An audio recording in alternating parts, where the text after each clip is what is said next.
여호와 우리 주여, 주의 이름이 온 땅에 어찌 그리 아름다운지요. 주의 영광이 하늘을 덮었나이다.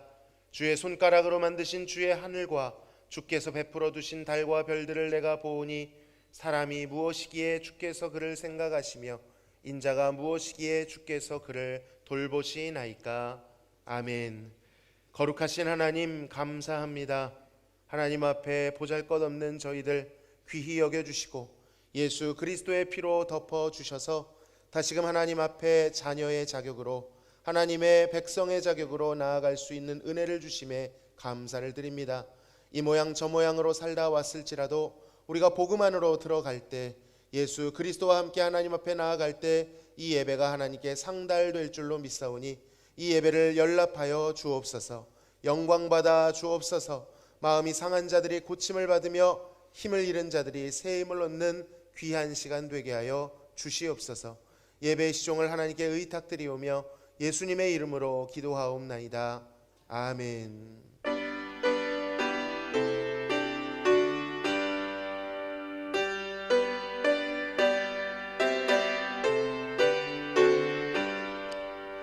전능왕 오셔서 주 이름 찬송케 하옵소서. 영광과 권능의 성부여 오셔서 우리를 다스려 주옵소서. 강생한 성자여 오셔서 기도를 들으소서. 택하신 백성들 복 내려주시고 거룩한 마음을 주옵소서.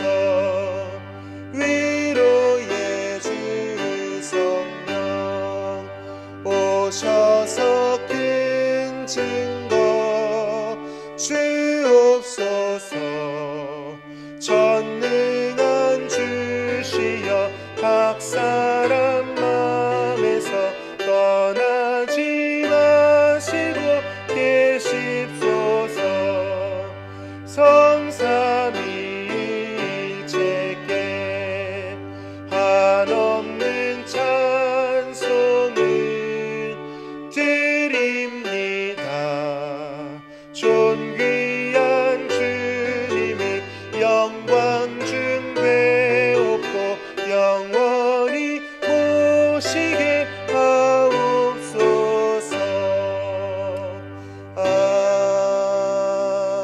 아멘. 여호와께서 내 음성과 내 간구를 들으심으로 내가 그를 사랑하는도다.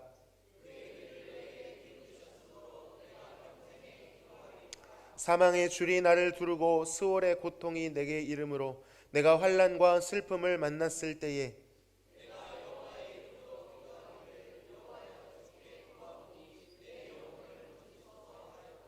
여호와는 은혜로우시며 의로우시며 우리 하나님은 긍휼이 많으시도다.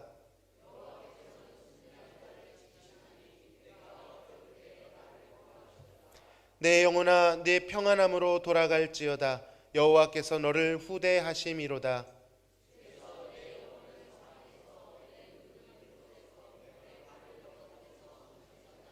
내게 주신 모든 은혜를 내가 여호와께 무엇으로 보답할까? 여호와의 모든 백성 앞에서 나는 나의 서원을 여호와께 갚으리로다.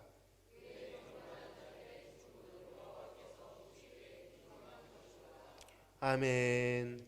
전능하사 천지를 만드신 하나님 아버지를 내가 믿사오며 그 외아들 우리 주 예수 그리스도를 믿사오니, 이는 성령으로 잉태하사 동정녀 마리아에게 나시고 본디오 빌라도에게 고난을 받으사 십자가에 못 박혀 죽으시고 장사한 지 사흘 만에 죽은 자 가운데서 다시 살아나시며 하늘에 오르사 전능하신 하나님 우편에 앉아 계시다가 저리로서 산자와 죽은 자를 심판하러 오시리라. 성령을 믿사오며 거룩한 공회와 성도가 서로 교통하는 것과 죄를 사하여 주시는 것과 몸이 다시 사는 것과 영원히 사는 것을 믿사옵나이다. 아멘.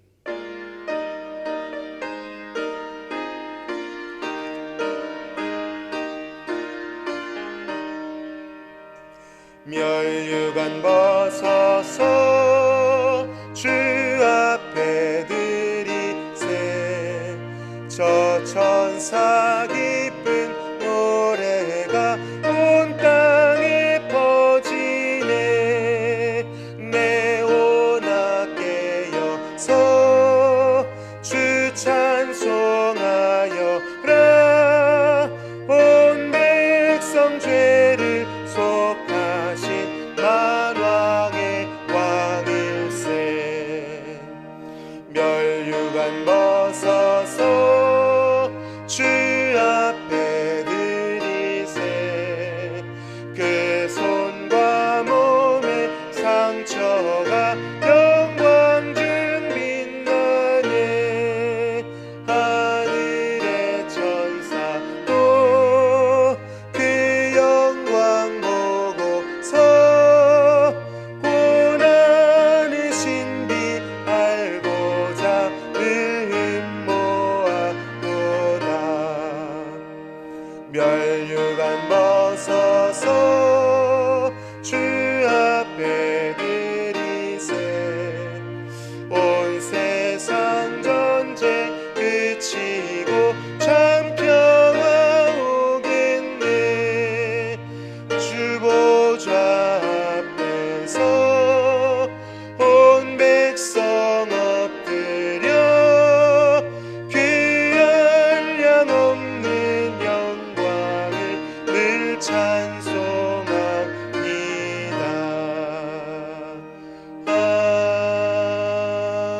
아멘.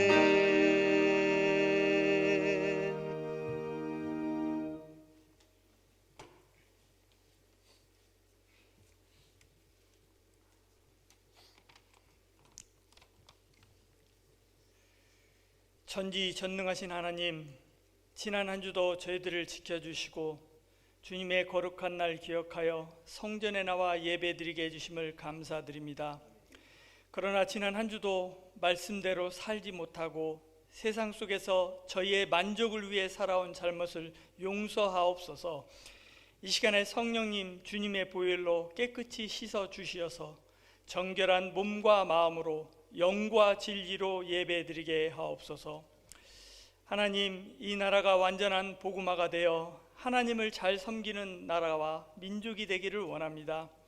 하나님 말씀에 반하는 나라의 잘못된 법과 정책들을 바로 잡아 주옵소서. 어떤 어려움 속에서도 이 나라를 붙들어 주시고 부강한 나라가 되어 세계 곳곳에 하나님의 복음을 전파하여 영광이 드러나게 하옵소서. 오랜 시간 동안 분단된 이 나라, 주님 안에서 남북 평화 통일이 이루어져 한 민족이 자유롭게 하나님을 찬양하고 예배드리는 그날이 속히 올 수 있도록 역사하여 주옵소서. 특별히 기도드립니다. 중동 전쟁으로 인하여 많은 사람들이 죽어가고 있습니다. 전쟁은 하나님의 손에 달려 있으니 긍휼히 여겨주시고 속히 전쟁이 끝나고 평화가 임하게 하옵소서. 하나님, 우리 대화교회 주님 안에서 부흥되는 비전을 위하여 헌신하는 공동체가 되기를 원합니다. 교회의 모든 기관들이 부흥하고 균형 있게 성장하게 하옵소서. 또한 세상의 빛과 소금이 되어 주변의 많은 사람들에게 본이 되고 예수님의 사랑을 드러내는 교회가 되게 하옵소서. 모든 성도들이 믿음 안에서 한마음 한뜻 되어 각자 달란트대로 주신 직분을 끝까지 잘 감당하여 교회를 위해 봉사하고 주의 일에 헌신하게 하옵소서. 우리 교회 교육부서를 통하여 우리 자녀들 믿음이 더욱 자라나게 하옵소서. 다음 세대를 잘 이어갈 수 있는 자녀들이 될 수 있도록 미래를 책임지고 축복하옵소서. 하나님, 대신방 중에 있습니다. 우리 담임 목사님과 함께 동행하는 전도사님, 피곤치 않도록 영육간에 강건케 하옵소서. 우리 교회들의 모든 가정에 담임 목사님을 통하여 주시는 말씀과 기도로 가정의 모든 문제들이 해결받는 은혜로운 대신방이 되게 하옵소서. 이 시간에도 담임 목사님께서 저희들에게 하나님의 말씀을 전하실 때에 우리 모두 말씀을 잘 듣고 깨닫고 큰 은혜 받게 하옵소서. 말씀을 통하여 평안한 마음으로 새 힘을 얻고 세상을 이기게 하옵소서. 특별히 연약한 육신의 질병으로 고통받고 치료 중에 있는 성도들을 기억하시고 붙들어 주옵소서. 주님의 손으로 치료하여 속히 나음받아 기쁨과 감사가 넘치게 하옵소서. 우리 교회를 위해 알게 모르게 수고하는 손길들과 이 예배를 위해 봉사하는 예배위원들 모두에게 은혜 내려 주옵소서. 예수 그리스도의 이름으로 기도드리옵나이다. 아멘.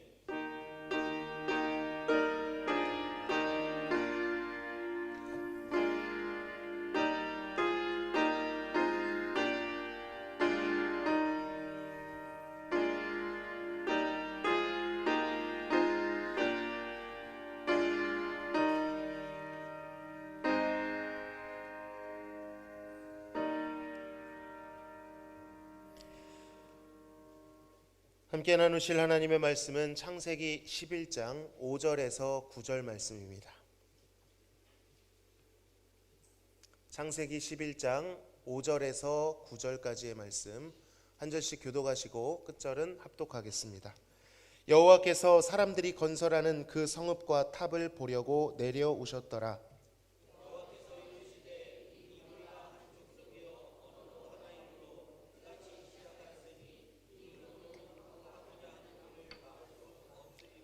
자, 우리가 내려가서 거기서 그들의 언어를 혼잡하게 하여 그들이 서로 알아듣지 못하게 하자 하시고,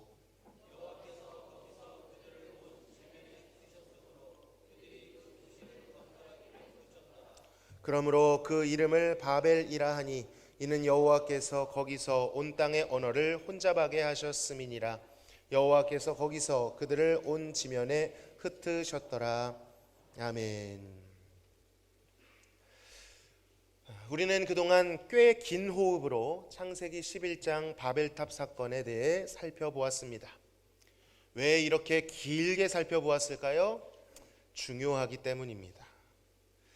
이 창세기 11장의 바벨탑 사건은 수많은 사건들 중 그저 하나, 그렇게 보아서는 안 됩니다. 특별한 위치를 차지하고 있습니다. 창세기 3장으로부터 시작된 인간의 반역이 점점 증폭되더니 마침내 문명이라고 하는 옷을 입고 집단적으로 폭발해 버린 것입니다. 여러분, 아담과 하와가 선악과를 따먹었을 때 물론 그 영향은 온 인류에 끼치는 것이었지만 그것은 개인적인 형태로 나타나는 것이었습니다. 가인이 아벨을 죽였을 때 그것은 가족 안에서 일어나는 일이었죠. 힘센 자 라멕이 자신의 살인을 자랑했을 때 그것은 그 애녹성 성읍과 도시에서 일어난 일이었습니다. 그런데 이제 바벨에 이르러 문명 전체가 들고 일어난 것입니다. 창세기는 이렇게 인간의 죄가 아주 급속도로 증폭되고 있음을 심각하게 그리고 있습니다. 그들의 반역은 어디까지 이르렀나요? 탑을 쌓아 하늘에 닿기까지 이르렀던 것이죠.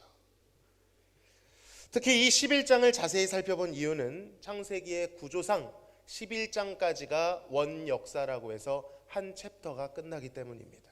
그리고 이 11장을 기점으로 팽창된 인간의 죄가 정점을 찍고 거기서 하나님의 새로운 반격이 시작되기 때문인 것이죠. 본격적으로 시작됩니다.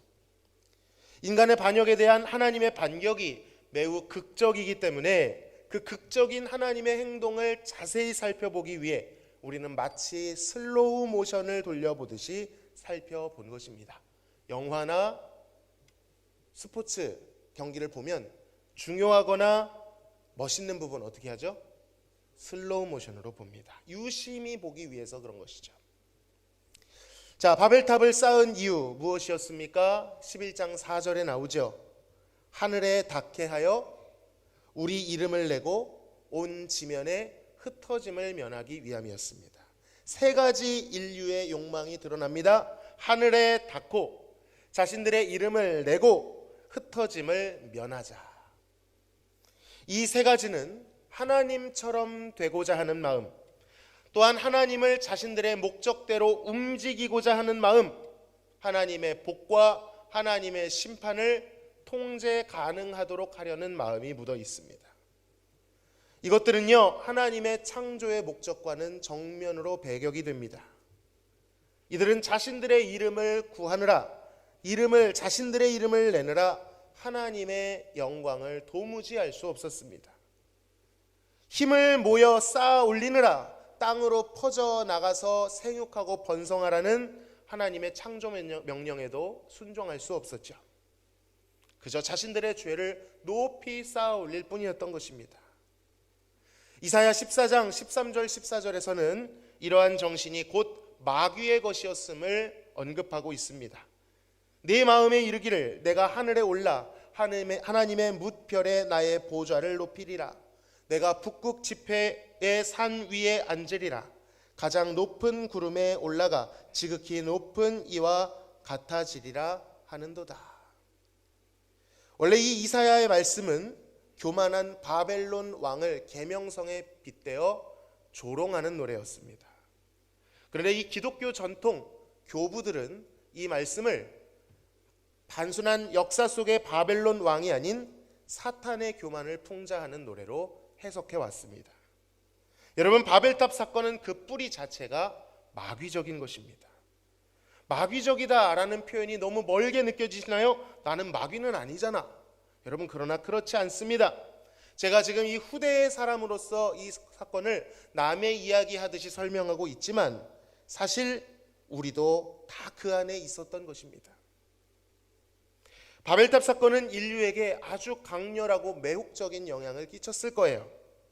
우리도 그 시대에 있었으면 그 강렬한 선동과 충동에 휩쓸려 벽돌 하나를 나르고 있었을지도 모릅니다.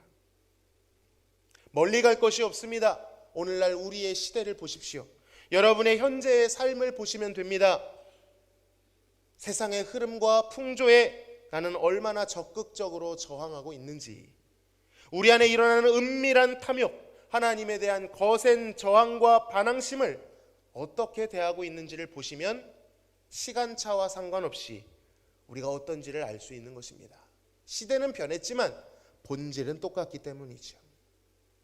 어쩌면 우리도 오늘날 화려한 세상의 문화와 기술, 종교를 우러러보며 나의 어느 정도 선을 정해놓고 이 정도 이상은 있어야 된다, 하나님 아닌 다른 것들을 의지하며, 아니면 그 휘황찬란한 것들을 내 마음을 다 들여 그것의 마음을 빼앗기고 높이 쌓아져가는 그 탑을 보며 경이로움을 느꼈을 수도 있습니다. 우리는 이 인간의 반역을 남의 이야기가 아닌 우리의 이야기로, 더 나아가 나의 이야기로 겸손히 살펴봐야 될 줄로 믿습니다. 자, 그동안은 인간들이 쌓아 올린 탑에 대해서만 설명을 드렸다면 오늘은 드디어 진도가 나갑니다. 그 탑에 대한 하나님의 반응을 살펴보려고 합니다. 자, 5절을 보면 이렇게 되어 있습니다. 같이 읽어보겠습니다. 여호와께서 사람들이 건설하는 성읍과 탑을 보려고 내려오셨더라. 아멘. 바벨탑에 대한 하나님의 첫 번째 반응 무엇이었습니까? 내려오시는 것이었습니다. 여러분, 그동안 바벨탑을 살펴보셨다면 이것이 강한 대조를 이루고 있다는 것을 아실 겁니다. 인간들이 바벨탑을 쌓으면서 보였던 방향은 어디예요? 위로 올라가는 것이었습니다. 상승.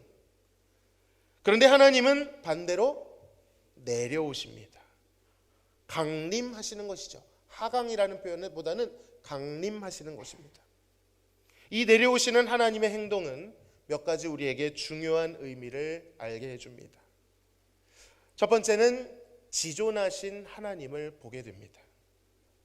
인간은 하늘에 닿을 정도로 당시 기준에서는 어마어마하게 높은 탑을 쌓아 올렸지만 정작 하나님 입장에서는 그 탑을 보시기 위해 어떻게 하셔야만 했습니까?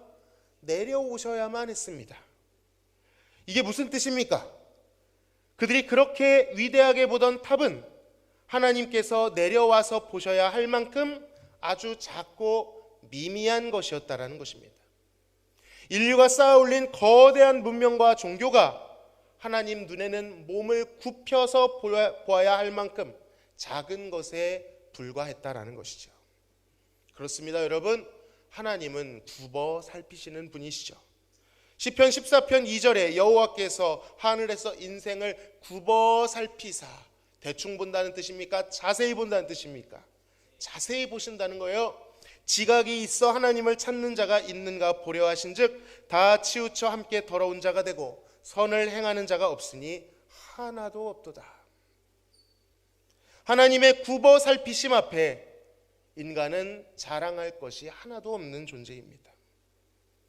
하나님께서 내려오셨다라고 하는 이 표현을 많은 창세기 주석가들은 풍자적인 표현으로 봅니다.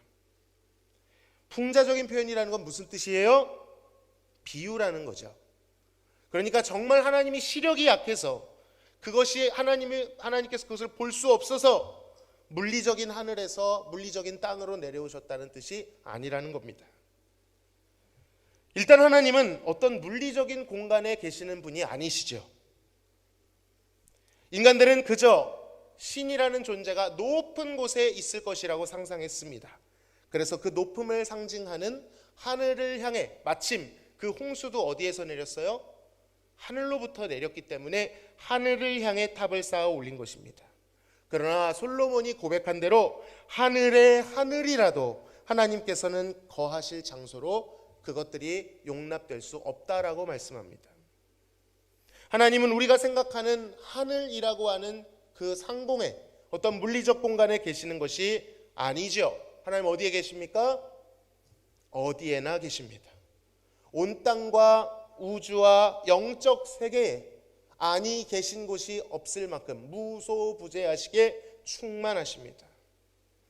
그러니까 우리가 성경에서 하나님을 하늘의 하나님이라고 표현하는 것은 그가 물리적 하늘에 계신 것이 아니라 그가 모든 곳에 계시고 모든 것을 초월하시고 덮으시는, 우리가 생각할 수 없는 높고 크신 하나님이라는 의미인 것입니다. 그러니까 하나님께서 하늘에서 내려오셨다라는 뜻은 높으신 하나님께서, 우리가 생각할 수 없는 무한하신 하나님께서 자신을 낮춰주시고 인간 수준에 맞춰주셔서 내려오셨다라는 것을 풍자적으로 표현한 것이죠. 시편 2편에는 이 바벨탑의 장면과 매우 유사한 장면을 그립니다. 어찌하여 이방 나라들이 분노하며 민족들이 헛된 일을 꾸미는가? 세상의 군왕들이 나서며 관원들이 서로 꾀하여 여호와와 그의 기름 부음 받은 자를 대적하며 우리가 그들의 맨 것을 끊고 그의 결박을 벗어버리자 하는도다. 거세게 세상의 군왕들이 연합하여 하나님을 대적하고 있습니다. 자, 그때 하나님의 반응이 어떤지 보시겠습니다. 같이 읽어보겠습니다. 시작. 하늘에 계신 이가 웃으시며 그들을 비웃으시리로다. 아멘. 여러분, 하나님께서는 모든 세상의 군왕들이, 관원들이 일어나 하나님을 연합하여 대적한다 하여도 여유 있는 신적인 웃음 하나로 응수할 수 있는 분이신 줄로 믿습니다. 물론 이 비웃음이라는 단어 때문에 하나님을 오해할 수는 있는데 이 웃음의 의미가 무엇인지는 다음 주에 설명드리도록 하겠습니다. 어쨌든 본문에서는 교만한 인간들의 상승을 전능하신 하나님의 강림이 압도하고 계신 것입니다.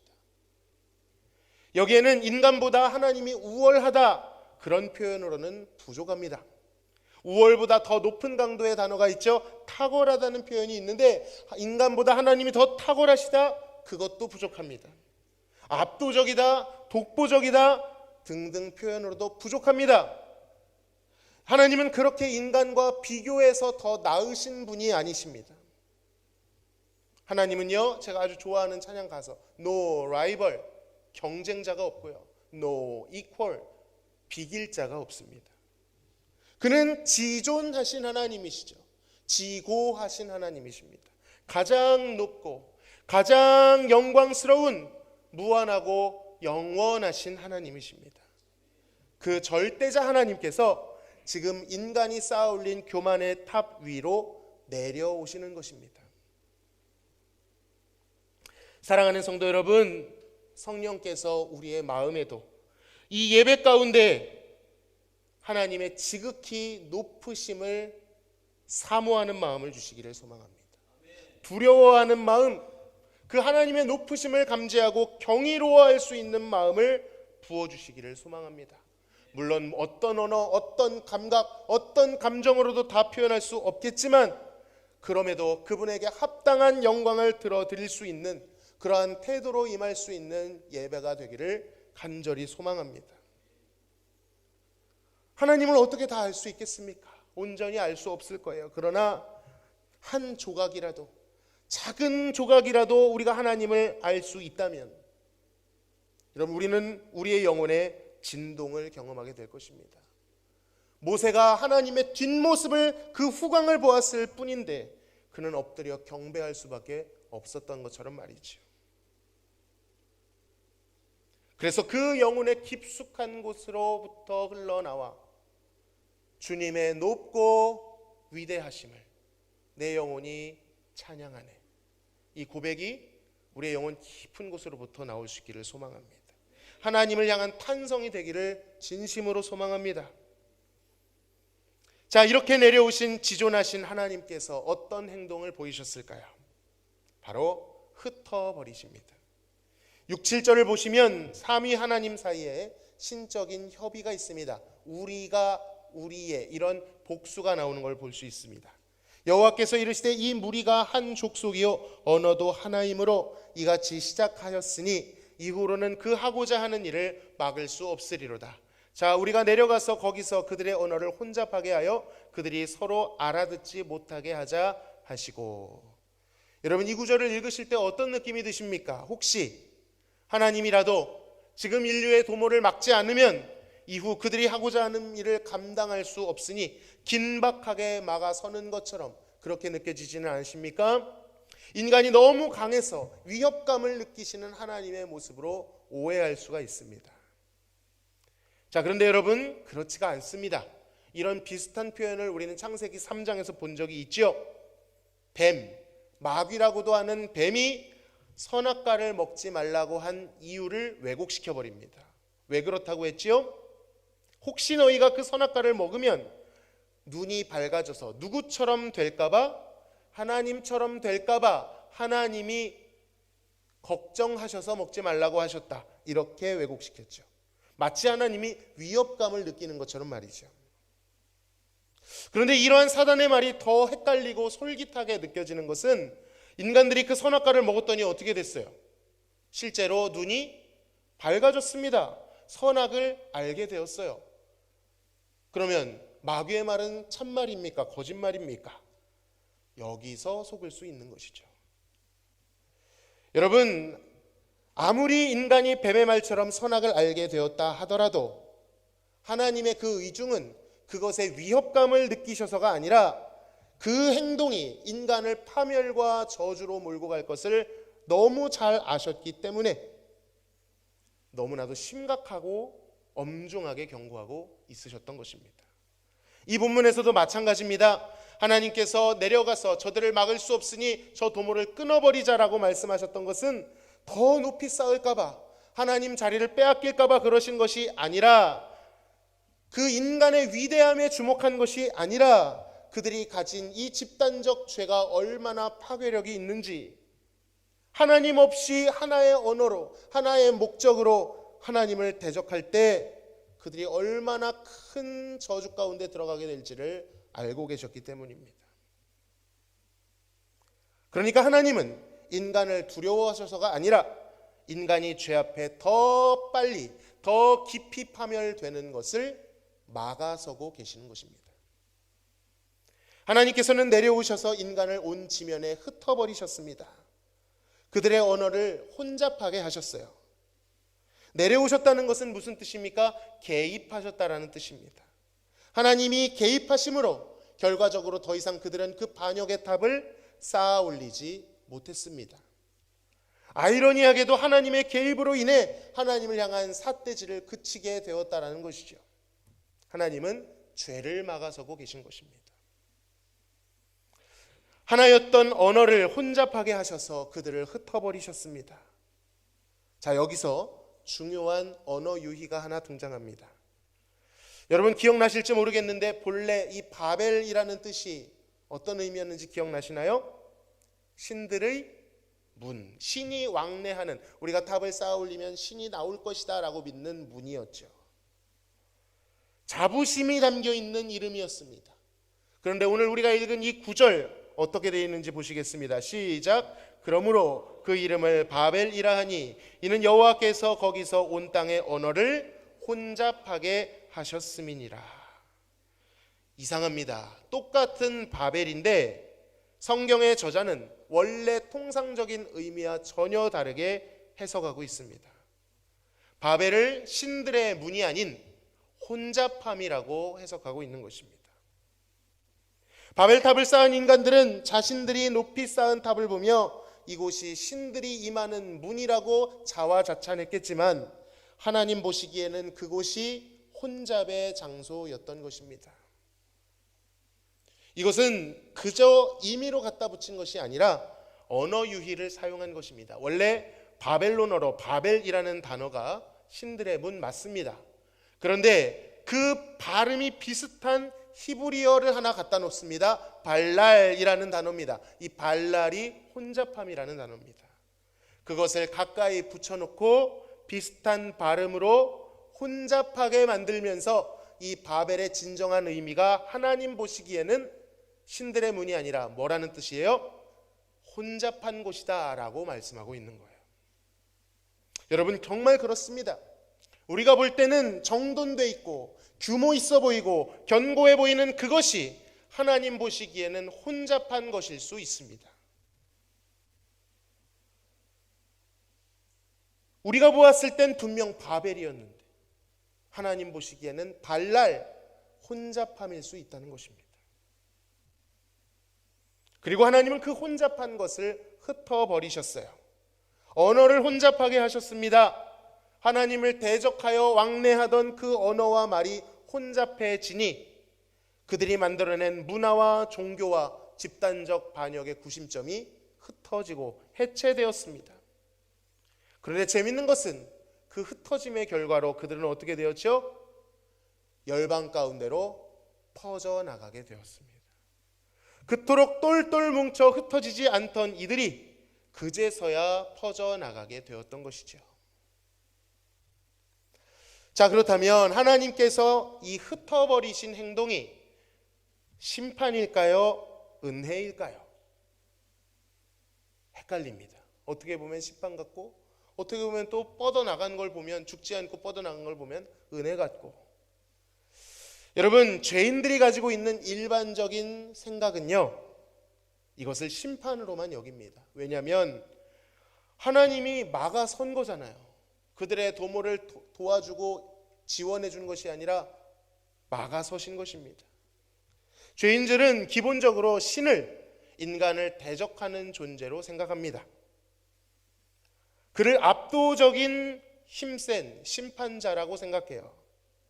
다행히 그에게 잘 보이면 복을 주겠지만, 화를 거두겠지만, 그에게 잘 못 보이면 어떻게 되는 것이죠?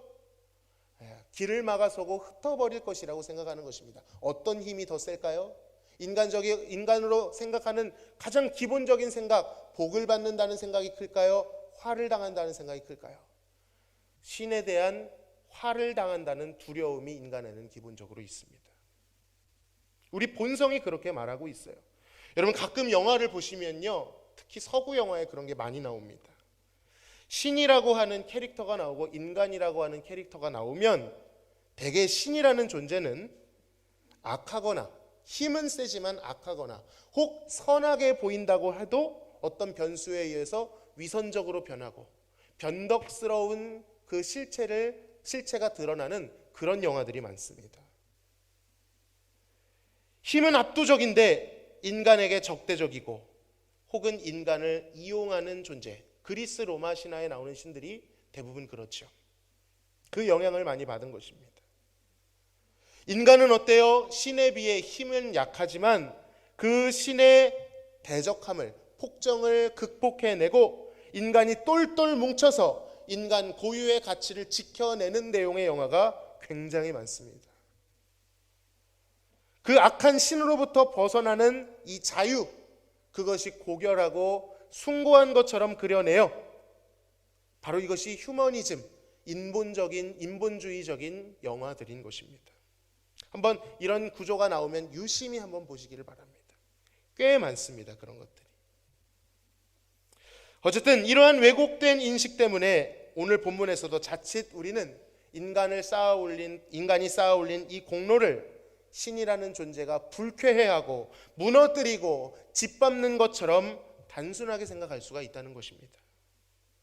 물론 어떤 면에서 이것은 심판일 수 있지요. 하나님이 인간이 쌓아 올린 노력과 공로가 해체되고 있기 때문입니다.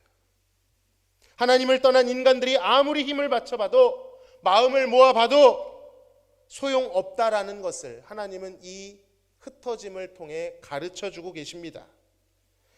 하나님 없이 자신들이 쌓아 올린 힘이 얼마나 덧없는 것인지, 더 나아가 얼마나 악한 것인지를 알려주셨죠. 하나님의 한 번의 강림으로 인간의 모든 도모가 허사로 돌아갔습니다. 그런데 잘 보셔야 됩니다. 우리가 생각하는 일반적인 심판이라고 하기에 이들의 결과가 어떻게 되었습니까? 홍수 심판 때처럼 다 쓸어버려진 것이 아니라 그들이 어떻게 되었어요? 너무 정상적인 삶으로 돌아갔습니다. 흩어졌을 뿐 새로운 삶의 터전으로 나아가게 되었습니다. 열방으로 퍼져나가게 됐습니다. 창세기 10장에 나오잖아요. 그 열방으로 뻗어나간 노아의 후손들. 고여있던 물이 흘러가게 되었습니다. 여기서 우리는 하나님의 언약을 떠올려야 돼요. 어떤 언약이요? 무지개 언약을 떠올려야 됩니다. 다시는 일방적으로 쓸어버리는 심판을 행하지 않겠다 약속하셨죠. 물론 그것이 무슨 의미인지 창세기 본문에서는 그림자처럼 알 수밖에 없지만 하나님은 분명 그 인류를 향한 특별한 계획을 가지고 계셨다는 것입니다. 단순한 심판이 아닌, 인간들이 두려워하는 그런 무지막지한 심판 정도가 아닌 그 심판을 통해 인간은 알지 못하는 새로운 일을 행하시기로 작정하셨다는 거예요. 심판이지만 그 심판을 통해 하나님의 은혜를 베푸시는 전혀 새로운 방식, 심판보다 더 크고 심판을 이기는 하나님 고유의 방식, 은혜를 베푸시기 시작했다는 것입니다. 어떻게 그 은혜의 역사를 베푸셨는지 이것도 다음 주에 알아볼 것입니다. 오늘은 이 본문을 이렇게만 적용하면 좋겠습니다. 여러분 생각해 보십시오. 바벨의 사람들이 흩어졌습니다. 그들이 그토록 원하던 것, 흩어짐을 면하려고 탑을 쌓았는데 그들의 결국이 어떻게 되었어요? 흩어졌습니다. 그들이 가장 두려워하는 일이 일어난 거예요. 그런데 아이러니하게도 잘 보십시오. 그 흩어짐이 하나님의 뜻을 이루는 방법이 되었습니다. 그들이 쌓아올릴 때는 살 수 없었던 온 땅에 충만하여 번성하는 그 일이 하나님께서 흩으심으로 아이러니하게도 일어나기 시작했다는 것입니다. 그들이 스스로 내려놓지 못했던 것을 하나님이 흩으시니 이루어 가기 시작했다는 거예요. 사랑하는 성도 여러분, 혹시 여러분의 삶에도 이런 흩으심과 혼잡함이 경험되지는 않으십니까? 열심히 쌓아 올렸다고 생각했던 것들이 무너지고 차곡차곡 모아두었던 것들이 흩어지는, 내 삶의 언어와 내 삶의 문화와 계획과 질서가 혼잡하게 뒤엉켜버리고 꼬여버린 것 같은 경험, 얼마나 아픈지, 얼마나 막막하고 허탈한지 모릅니다. 여러분, 혼잡의 자리는 아프고 불편합니다. 고통스러워요. 누구도 그것을 원하지 않을 것입니다. 그러나 여러분 기억하십시오.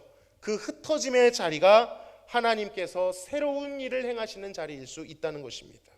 내가 도무지 행할 수 없던 그 일을 하나님이 행하시는, 내가 아무것도 할 수 없는 그때가 하나님이 모든 것을 행하시는 자리일 수 있다는 것입니다. 물론 여러분의 인생에 일어나는 모든 혼란들이 하나님의 다 심판이다, 모두가 하나님의 심판이다, 그렇게 단순하게 말씀드리는 것은 아닙니다. 여러 가지 변수와 우리가 알 수 없는 이유들이 있겠죠. 그러나 적어도 오늘 본문을 통해 적용할 수 있는 분명한 한 가지가 있습니다. 하나님은 그 일을 통해 새 일을 행하실 것이라는 것입니다. 우리를 쓸어버리지 않으십니다. 우리를 없애버리지 않으십니다. 그것을 통해 그 혼잡함을 통해 오히려 하나님은 우리를 정돈시키십니다. 새롭게 하시고요, 정결케 하시고요, 겸손케 하십니다. 잘못된 터, 하나님 보시기에 위태하고 오염된 터들을 허무시고 새로운 터, 새로운 기반 위에 서게 하십니다.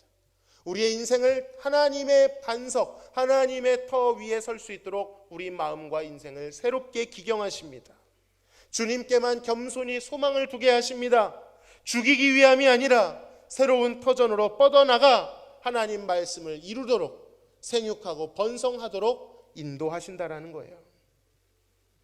특히 우리 구원에 있어서 하나님은 이 일을 하십니다. 내가 아닌 그리스도만을 의지하게 하십니다. 인본주의, 기복주의, 율법주의를 무너뜨리시기 위해 하나님은 우리의 삶으로 내려오신다라는 것입니다. 여러분, 이것을 믿으시기를 바랍니다. 비록 여러분의 삶의 어떤 부분은 흩어지고 혼잡하게 된 것 같지만 그것을 통해 하나님께서 인도하실 새로운 터전을 소망하시기를 바랍니다. 새 일을 행하실 것을 바라보시기를 바랍니다. 그 일을 행하기 위해 하나님께서 나에게 내려오셨고, 내려오셨다는 것은 다가오는 것이니 나에게로 점점 다가오고 계시다는 것을 인정하시기를 바랍니다. 은혜롭지 않습니까? 도저히 알 수 없는 그 높으신 하나님께서 우리에게 다가오고 계십니다. 우리 인생에 개입해주고 계십니다. 그 하나님의 높으심 앞에 우리는 우리의 마음을 낮추고, 그동안 우리가 하나님 앞에 교만했음을, 우리가 하나님 앞에 행한 죄들을 스스로 밉게 보고 부끄럽게 여겨야 될 줄로 믿습니다.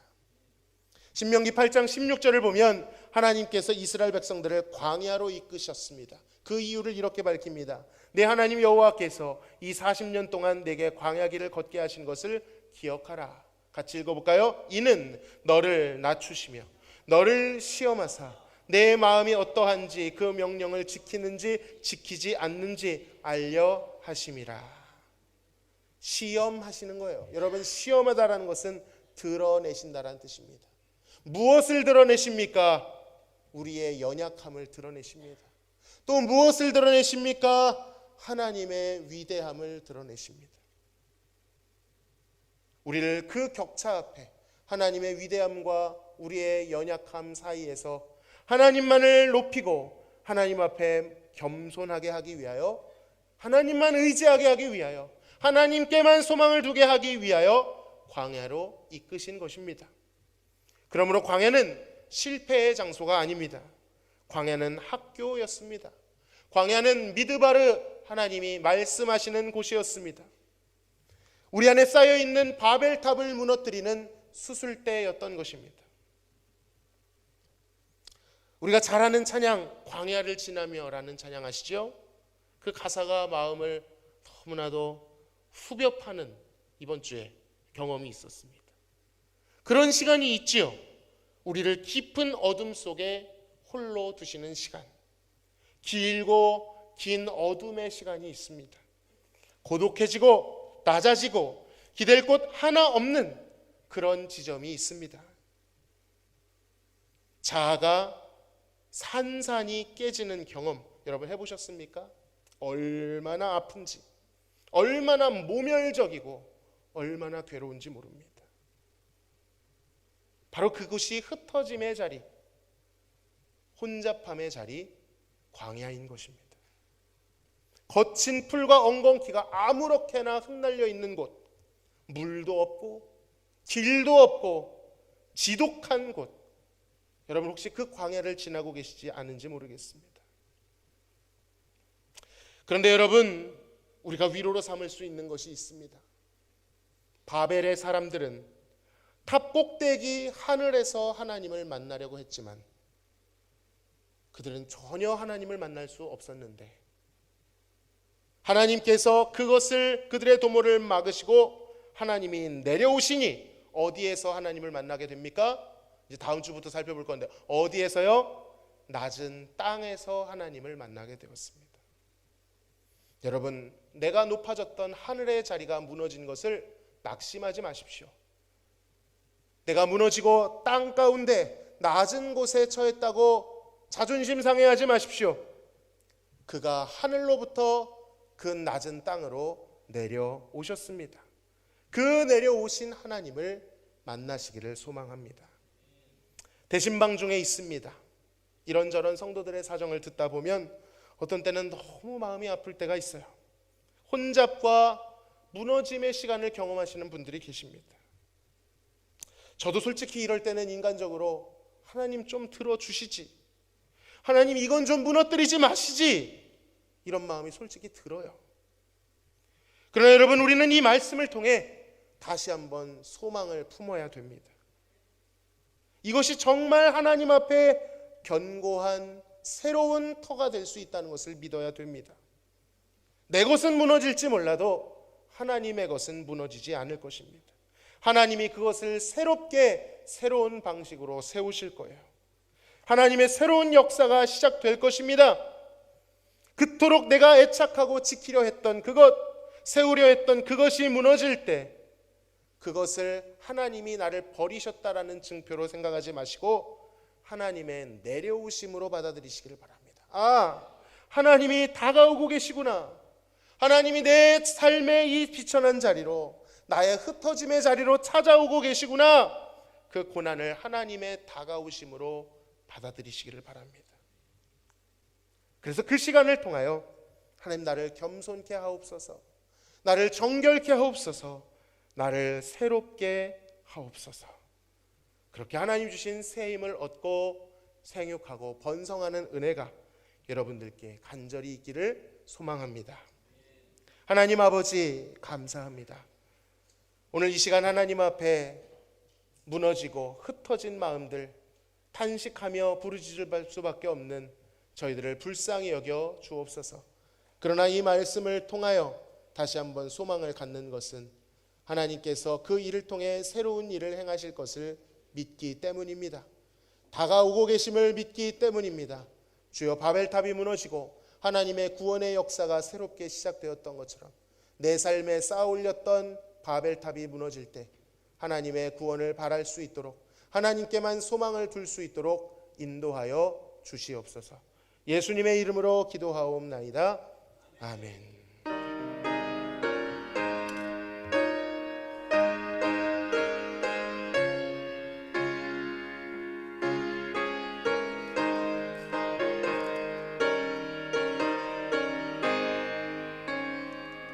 주 하나님의 독생자 예수,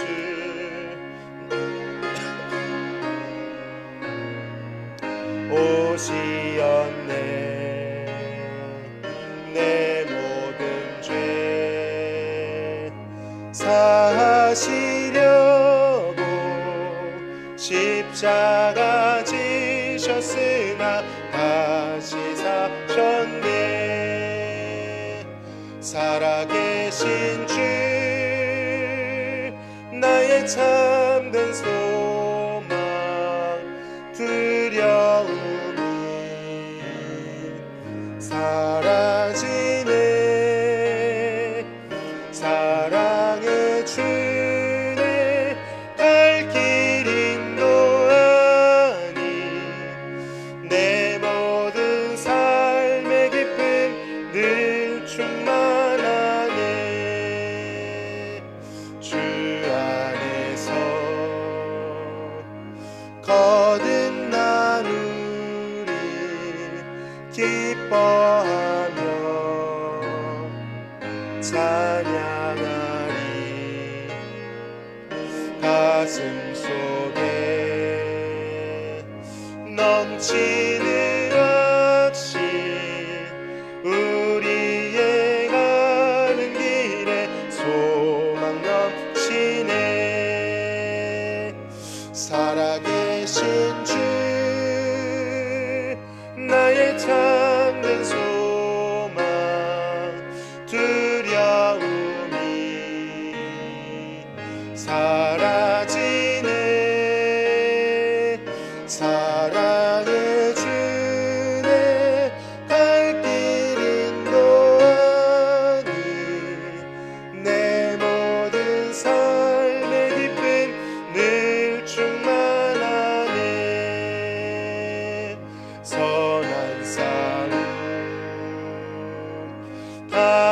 거친 후에 우리 주님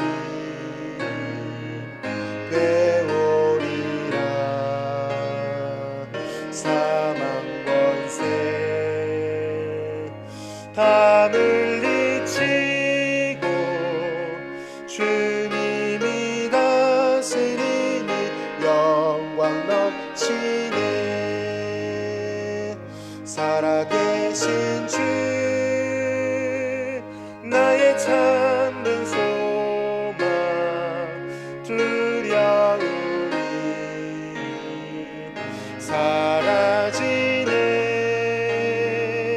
사랑의 주의 갈 길 인도하니 내 모든 삶의 기쁨 늘 충만하네.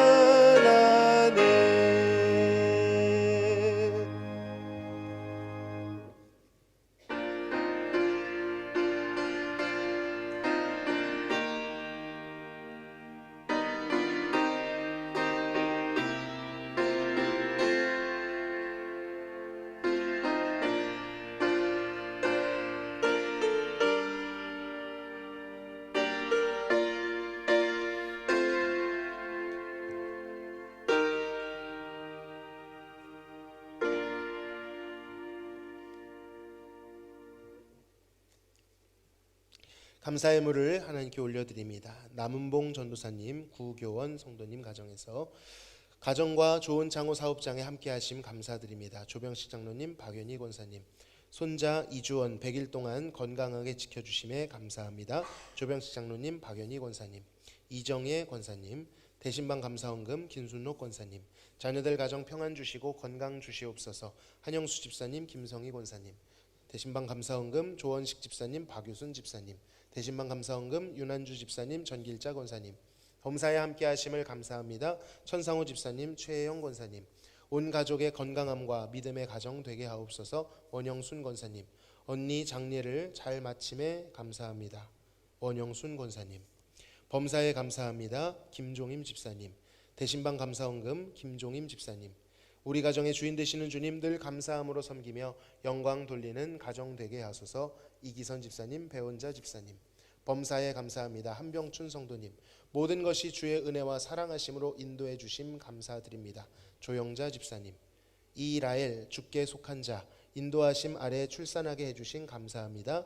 이 아이로 인하여 더욱 견고한 믿음의 가정이 되길 소망합니다. 이한상 성도님, 이혜인 집사님, 건강함으로 하나님께 영광 돌리는 딸들 되게 하옵소서. 좋은 집사님, 조영은 성도님, 조성주 성도님, 주님께서 책임져 주시는 자녀 되기를 원합니다. 홍현우 성도님, 항상 감사합니다. 조재목 성도님, 늘 동행하시는 주님 감사합니다. 주의 능력의 손으로 건강 지켜주시고 앞길에 늘 동행하소서. 이명석 성도님, 이우석 성도님, 가정에 부어주시는 은혜와 사랑에 감사드립니다. 무명으로 하나님께 감사헌금 드리셨습니다. 11조 예물 김창식 성도님, 배하득 집사님 드리셨습니다. 선교헌금, 구제헌금, 주정헌금을 하나님께 드립니다. 하나님 아버지 감사합니다. 이번 한 주도 은혜 안에 지켜주시고 모든 것이 하나님의 섭리인 줄로 믿어 믿음의 고백을 담아 물질을 하나님께 연락하여 드렸사오니 받으시고 영광받아 주옵소서. 특별히 새로운 생명이 탄생하여 감사로 영광 돌린 가정, 또 하나님 사랑하는 가족을 여의고 슬픔에 잠겨있는 가정, 주님께서 위로와 평안을 더하여 주옵시고 또한 드린 모든 기도 제목과 마음의 소원들 위에 함께하여 주심으로 말미암아 하나님 앞에 영광 돌리게 하여 주옵소서. 또한 100일 동안 하나님께서 지켜주셔서 여기까지 이른 은혜의 고백을 드린 가정에도 은혜와 평강과 더욱 많은 감사로 채워 주시옵소서. 예수님의 이름으로 기도하옵나이다. 아멘. 우리 다 함께 인사합시다. 주가 새 일을 행하실 것입니다.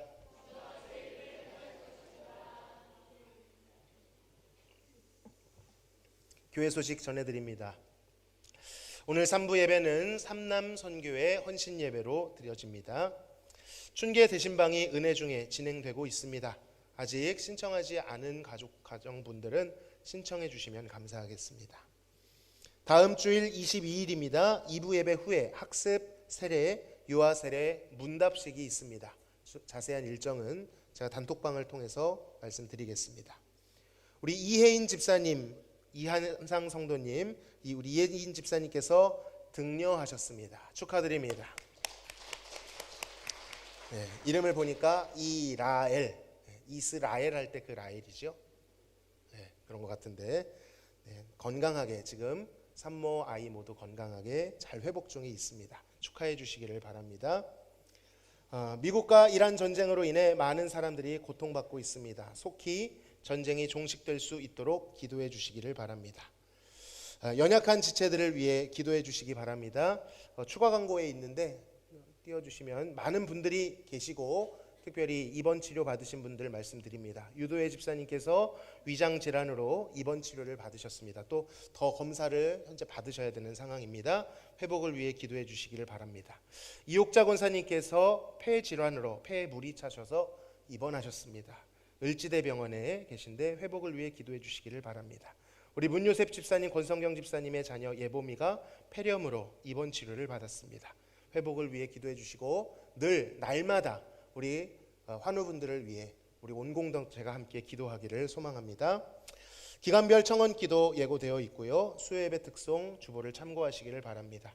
모임 광고 드립니다. 오늘 3부 예배 후에 부활절 찬양 위한 연합성가대 각 찬양단실에서 모입니다. 다음 주 토요일 21일에 마하나임 찬양 집회가 있습니다. 다음 주 2부 예배 후에 각 선교회 원례회로 모입니다. 오늘도 유아 세례 교육 12시 50분에 있습니다. 이상 교회 소식 전해드렸습니다.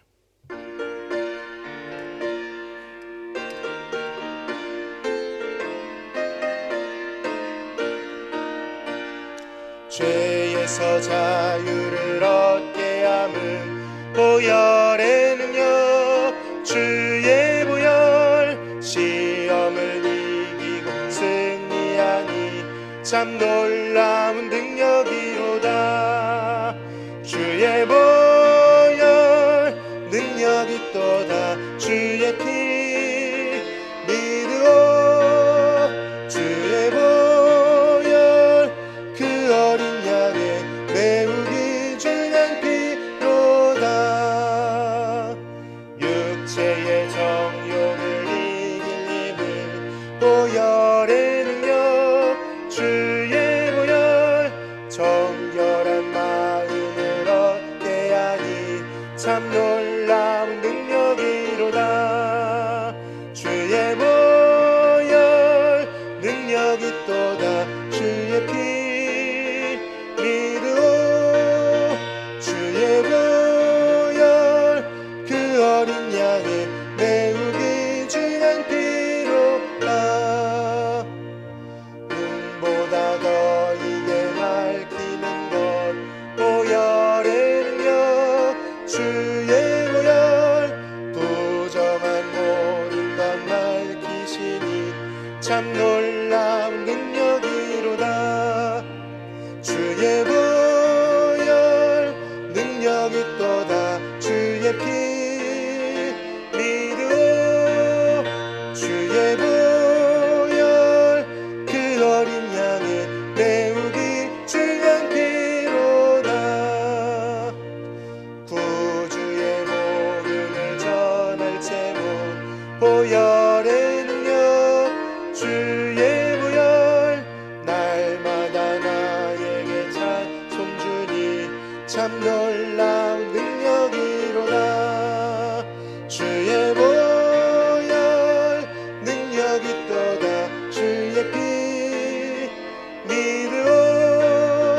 주의 보혈 그 어린 양의 매우 귀중한 피로다. 지금은 우리를 구원하신 예수 그리스도의 크신 은혜와 아버지 하나님의 극진하신 사랑하심과 성령님의 교통 충만 내주하심이 혼잡함과 흩어짐의 자리에서 나의 성읍을 허물고 오직 하나님께만 소망을 두어 새롭게 하시고 번성케 하시는 은혜를 경험하기를 소망하는 사랑하는 성도들 머리 위에, 고난당하는 성도들 머리 위에, 특별히 이런저런 감사와 또한 위로를 구하는 사랑하는 성도들 머리 위에 지금으로부터 영원토록 함께 계실지어다. 아멘.